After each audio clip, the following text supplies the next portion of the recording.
Hi guys. So recently I've had a few people at workshops and also recently via private messaging and stuff on Facebook asking me about doing some short video tutorials just with regards to how I go about teaching the various different basic performance martial arts kicks.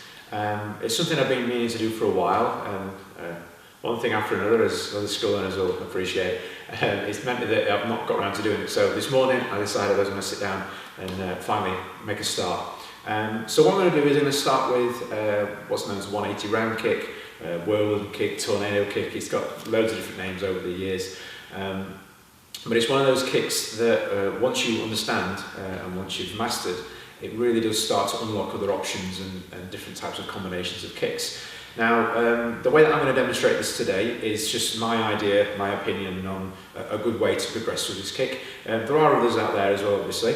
So, you know, have a dig around YouTube and look into different options and different methods and find the one that suits you. This is just something that suits me, and I found that suited my students and people that have attended my workshops over the years. All right, so what I'm going to do is build this up progressively. So we're not just going to go straight into the kick. There are a lot of tutorials out there that do, you know, literally just go straight into the kick, which isn't much help if you can't do it anyway.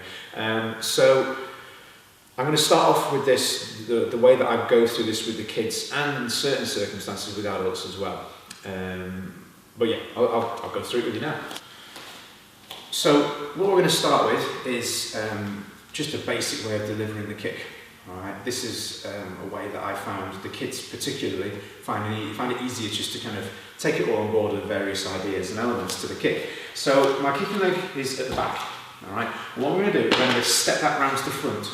From here, I'm going to bring my head round as far as I can, so I'm looking where I'm going to be going, at which point I'm going to step my leg around with me. All right, and I'm going to deliver the kick. So we're just working on the stepping and the rotation, because a lot of people get freaked out with just the idea of spinning. All right, so I'm going to be here, I'm going to step, bring my head round, and kick. All right, so again with the steps, so I'm just going to go, step, step, kick. All right, and I'm trying to get my head round, looking where I'm going. So I'm looking where I'm going, and kicking. All right. The people that seem to have got this, okay, you're looking around, you're thinking, oh, they've understood it. Get them thinking about what they're doing with their arms as well. All right. So at this point, you can get them doing things like, as they step, bringing their arms around. All right. Some people like to bring this position. Some people like to start them out here and bring them across. There's all sorts of variety out there and variation. Just as long as they're using the upper body and not sticking their arms out too much. Next step on from there, you're going to get them introduced to the idea of coming up off the floor. Now with the adults, I just literally go through it and say, lift your feet off the floor, because with the adults group, they're able to understand that. With the kids, I like to kind of theme it and put some sort of fun idea to it. So what I like to say to them is, imagine the floor's hot, or like you're on a hot beach, and you kind of do that funny walk on the hot beach, you know, your feet are burning on the sand. So you've all done it, don't deny it. What's going to happen is, so I'm going to put one foot down at a time. Now I'm going to lift my kicking leg up, bring it round to the front. If it gets to here, I've got to transfer. So I've got to swap. Then I'm going to swap again, and then do the kick. So we're just focusing on getting our feet up off the ground. All right, so I'm here. I'm going to lift my foot up, put it down, not forgetting the head, and then kicking. All right, now that is actually quite a difficult thing to do with the beginners, but it's taken the emphasis off the spinning in the air, and they're just focusing on the stepping. And I found that doing that means that they're aware, when they get to the point where they're confident to do the spin and the jumping together, they're aware that they need to have the feet up off the ground, all right, because that's important later on. All right, so again, one more time. So I'm just going to lift up, change, lift up, put it down, and then kick it out. Obviously, you're working on things like balance and coordination, a lot of those buzzwords that we like to use. Okay, so moving on to trying the kick now a little bit more as you would normally see it. This is where we get options. Some people like to keep their kicking leg at the back, okay, and they find it more comfortable doing this with their weight transferring forwards. There's nothing wrong with that. You know, if you're wanting to use this kick as an application kick, you know, there's some debate over whether you should or not, but you know, I'm not going to get into that. If you're wanting to use this as a kick to actually apply on a pad, on a person or whatever, then you're going to be able to, you need to be able to control the direction when you're moving around. So some people will, you know, they like to start from here, rotate to the front, and then deliver the kick up and round from there, which is fine. you know. But just some other ideas, you know, on what you can do. So if you look at the way the kick's rotating, it's working on a circle, okay? So my body's rotating in a circle, my stepping, in theory then, should be working on that same circle. So what we're going to do is, rather than starting from here and having our weight shifting forwards as we're trying to do the rotation of the kick, we're going to start it from, so this is my right leg, I'm going to start it out to the right, okay? So my setup is now working in the same circle as the kick, okay? So from here, what I'm going to do is shift my weight out and use my arms as I'm coming round, okay? And then I'm going to lift that back knee up as I'm kicking, okay? So I'm lifting my left knee right the way up, okay? As high as feels comfortable for you, really. All right, so I'm going to be here, so I'm going to shift my weight across, I'm going to lift up, and then open the kick out. Now, what I'm trying to do when I'm doing that movement is open up my hips, so I'm trying to turn my front knee across, so that I'm getting like a roundhouse or turning kick movement with my foot. A lot of times you'll see people come around with their foot up, almost like in a crescent kick.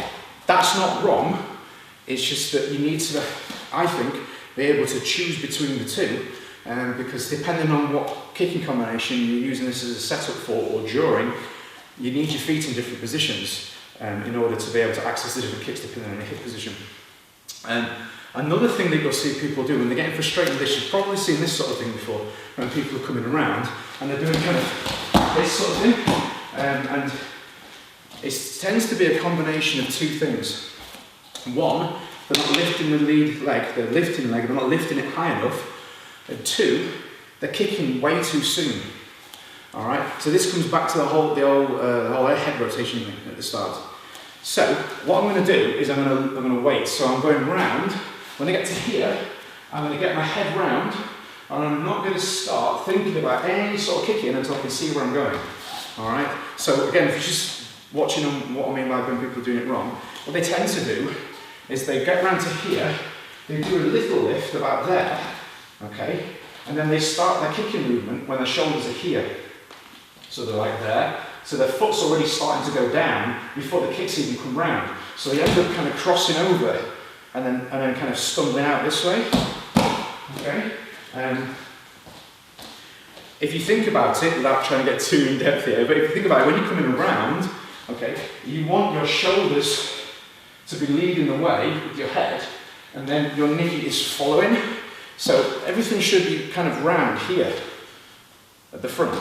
You shouldn't be leaving anything behind. So if you're seeing people kind of leaving stuff behind like this, okay, or they're, well, anything, so it could be shoulders or hips or knees, if they're leaving anything behind, then they're going to find it really difficult to finish that kick off nicely, all right?